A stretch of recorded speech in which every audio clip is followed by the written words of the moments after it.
Hi guys, welcome back. Today we'll be discussing cellular organization.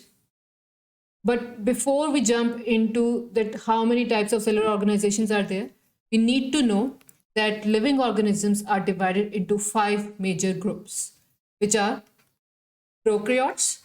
These are the simplest living organisms. Then comes the protists, fungi, animals or animalia, and the last is the plantae or kingdom plants. Now, these are the five major groups in which all the living organisms are located. And there are two types of cells which we have previously discussed. Those two types are prokaryotic cells, which are the simplest cells, and the other one is the eukaryotic cells or eukaryotes, and these consist of the either unicellular or multicellular organisms, and they have the specialized organs and organ systems, and their organelles are membrane bounded. We will discuss in detail about all of this in the future videos, but this is the basic that we need to understand in order to know that how cellular organization works. So the first cellular organization level that we are going to discuss is the unicellular organism. The name is indicating uni. What is the meaning of uni? One. Cellular from cell. So those organisms that consist of a single cell. What do they have? They have a single cell. These organisms have single cell. These are the single cell organism, and all the activities within these organisms are performed by only this single cell. All of the activities that they require to live, it is performed only by a single cell. Number of examples are there. This is an amoeba, paramecium, euglena. All of these are the unicellular organisms, and this is the basic level. This is how cell is organized. It started from the basic level that consists of only one cell. Okay. Then this brings us to the next level, that is the colonial type. That is the colonial type of cellular organization. Again, the name is indicating it consists of colonies. What is a colony? Where number of living organisms live together. They are not dependent on each other. They are independent of each other. But they are living together for the survival. किसके लिए रह रहे हैं? Survival के लिए रह रहे हैं. They are living in the form of a colony.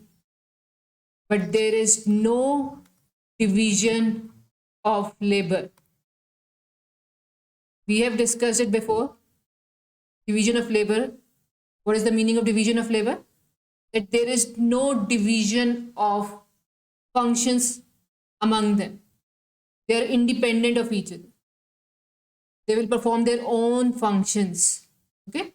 The most common example is that of the volvox. You can see from the diagram. This is the diagram of a volvox. What is a volvox? Volvox is a green alga that usually lives in the water. It lives in the form of colonies. They are not dependent on each other, but they are present in the form of a colony. Every single living organism is in the form of a colony. It is a unicellular organism. Mind it, this is a unicellular organism, but they are eukaryotes, not prokaryotes. This unicellular organism that we have already studied, these are prokaryotes. These are the simplest form. They does not have any specialized organ system level or organelle present in it. Whereas the colonial type is a unicellular as well as eukaryotic organism that lives in the colonies. And the most common example is of that of the volvox, and they are independent of each other. There is no division of labor among them. Clear? Then comes the highest level and the last level, that is the multicellular organization. That is multicellular organization. Again, the name is indicating multi, more than one. There are about millions of cells that are present inside the body, which makes up the body of a living organisms in it. Organs and organ systems are there. These are the multicellular organization. Yeah? There are two examples for it. The first example is that of the frog, whereas the second example is that of the mustard plant. The scientific name for the frog is Rana tigrina. It is a multicellular organism. Millions of cells are present inside its body that makes up the complete body, that makes up the organs and organ systems. Number of tissues are there: glandular, muscular, epithelial. Similarly, nervous tissues. Number of tissues are there that makes up the complete body. So it is a multicellular organism. Yeah. The second example is that of the plant, that is the mustard plant. Scientific name is the Brassica campestris.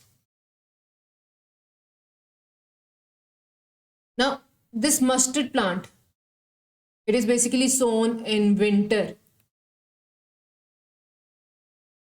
and its seed are used for the extraction of oil.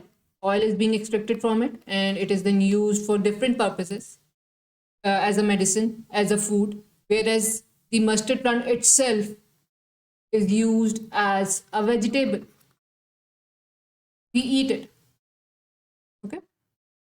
Now, the body of the mustard plant is divided into two types. What? It is divided into two types, and which are reproductive portions and the non-reproductive portion.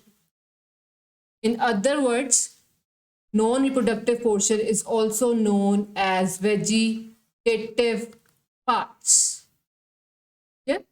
There is a reproductive portion and there is a non-reproductive portion, also known as vegetative parts. The name is indicating.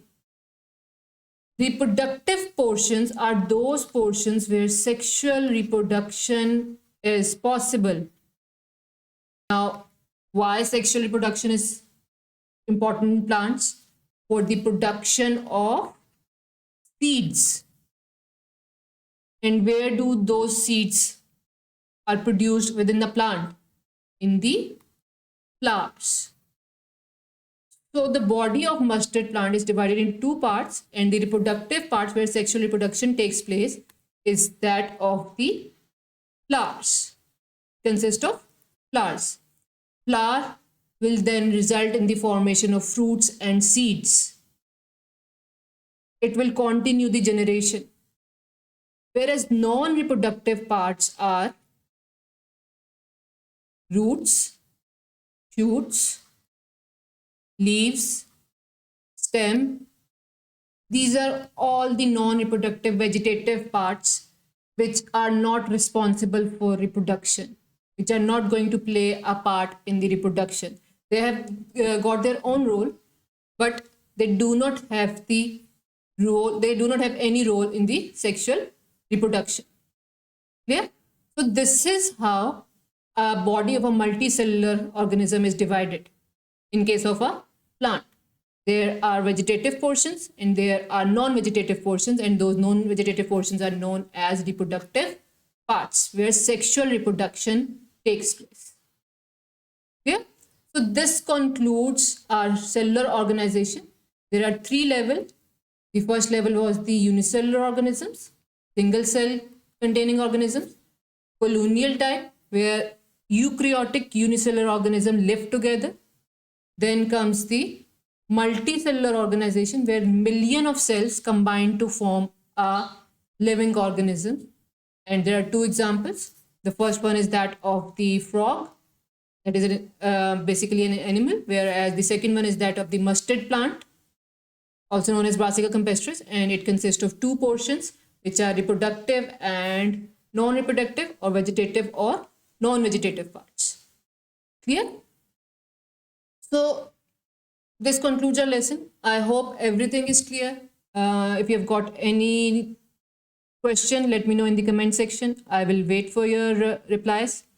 And subscribe to my channel, like it, share it, and follow me on Instagram. Till next time, stay safe. Bye bye.